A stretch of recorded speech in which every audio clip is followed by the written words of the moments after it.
Dongeng tentang si kancil dan si kerbau. Di suatu pagi, si kancil merasa perutnya lapar. Saat itu, ia sangat ingin memakan buah mentimun lezat di ladang Pak Tani. Tapi ia takut tertangkap oleh Pak Tani. Jika sampai tertangkap lagi, Pak Tani pasti akan menghukumnya dengan menjadikannya sebagai sate. Namun karena sudah merasa lapar, si kancil akhirnya pergi ke ladang mentimun Pak Tani. Ia mengendap-endap menunggu kesempatan untuk mencuri mentimun, namun tidak berani karena Pak Tani selalu berjaga di ladangnya. Akhirnya si kancil menyerah. Ia pun pergi meninggalkan ladang Pak Tani.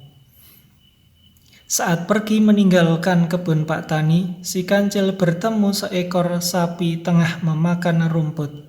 "Hei sapi, kamu lagi makan siang, sapi?" kata si kancil kepada si sapi. "Iya, Cil, mari makanlah rumput bersamaku," jawab si sapi. "Ah, kamu ada-ada saja, sapi. Aku kan tidak makan rumput.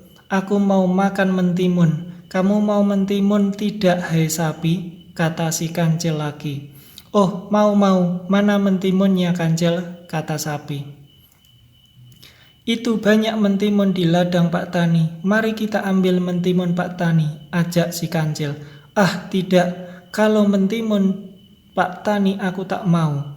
Pak Tani sudah susah payah menanamnya. Kalau tertangkap mencuri, Pak Tani bisa marah." Sapi menolak ajakan si kancil. Si kancil kemudian pergi meninggalkan sapi makan rumput. Belum lama berjalan, si kancil bertemu kambing di tengah makan daun. "Kau lahap sekali makan daun, hai kambing," seru si kancil kepada kambing. "Oh, itu kamu ya, kancil. Marilah makan daun bersamaku," ajak kambing. "Aku tidak makan daun, hai kambing, tapi mentimun. Kamu mau makan mentimun lezat, hai kambing? Ayo, kita makan mentimun milik Pak Tani di ladang. Kalau cuma ambil sedikit kan tidak apa-apa," kata si kancil. "Ah, aku tidak mau ambil mentimun Pak Tani, kancil. Pak Tani menanam mentimun tersebut untuk dijual ke pasar. Uang hasil penjualan digunakan Pak Tani untuk membiayai keluarganya, Cil," jawab si kambing. "Ya sudah, aku pergi sendiri saja," kata si kancil seraya pergi meninggalkan si kambing. Si kancil kemudian berjalan mencari teman lain untuk diajak mencuri mentimun Pak Tani. Ia sangat khawatir jika mencuri sendirian akan kembali tertangkap oleh Pak Tani. Si kancil tidak mau dijadikan sate oleh Pak Tani. Sampailah si kancil di suatu kubangan lumpur. Ia melihat seekor kerbau tengah mandi di kubangan lumpur. Pada siang terik, si kerbau memang senang berkubang di kubangan lumpur. "Hai kerbau, sedang apa kamu di kubangan lumpur? Tubuhmu kan jadi kotor, hai kerbau," tanya kancil. "Aku sedang mandi lumpur, kancil. Saat siang panas sekali jadi aku mandi di kubangan. Tak apa-apa tubuhku kotor, yang penting tidak kepanasan. Mari kancil mandi di kubangan," kata si kerbau. "Ah, tidak mau. Tubuhku nanti kotor.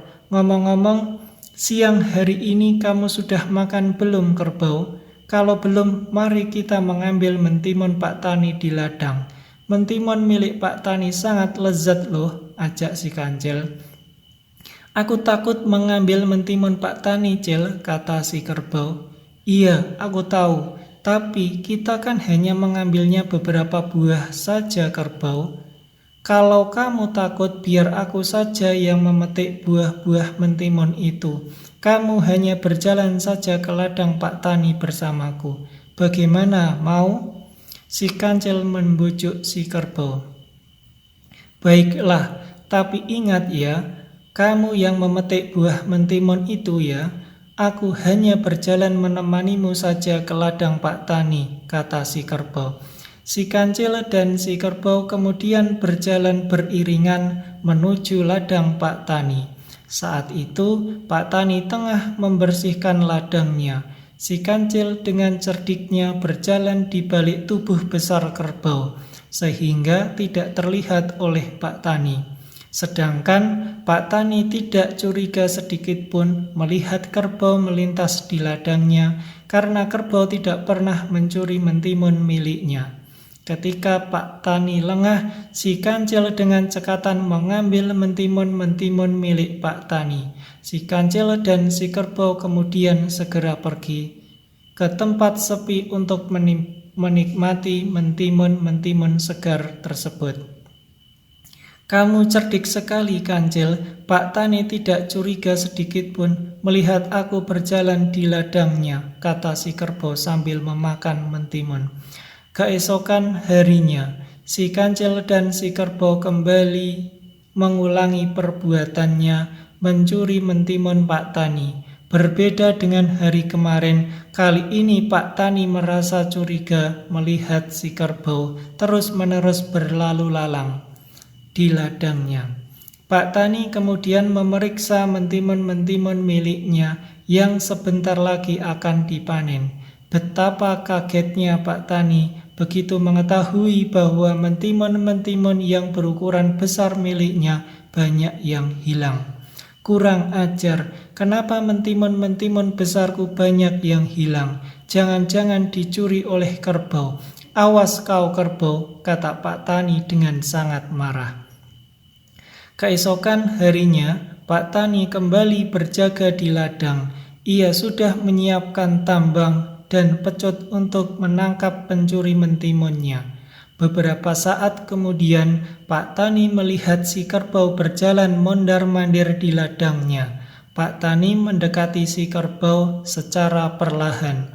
Si kerbau merasa panik mengetahui dirinya didekati oleh Pak Tani. "Kancil, Pak Tani mendekati kita. Bagaimana ini?" kata si kerbau kepada si Kancil dengan cemas. "Tenang saja kau kerbau, engkau pegang dulu mentimun bagianmu, aku akan menyembunyikan mentimun bagianku di sana," kata si Kancil seraya berlari kencang meninggalkan si kerbau sendirian. Setelah berada di dekat si kerbau, Pak Tani kemudian melemparkan tambang ke arah kepala kerbau. Kemudian langsung mengikatnya. "Oh, ternyata kamu pencuri mentimunku, hai kerbau," teriak Pak Tani. Bu, bukan aku pencurinya, tapi si Kancil," kata si kerbau ketakutan. "Buktinya itu apa? Engkau memegang mentimun milikku. Si Kancil sudah tidak berani mencuri di ladangku, hai kerbau. Beberapa hari terakhir aku sering melihatmu mondar-mandir di ladangku. Sebagai hukuman dari perbuatanmu, mulai sekarang engkau harus membajak sawahku," teriak Pak Tani dengan marah.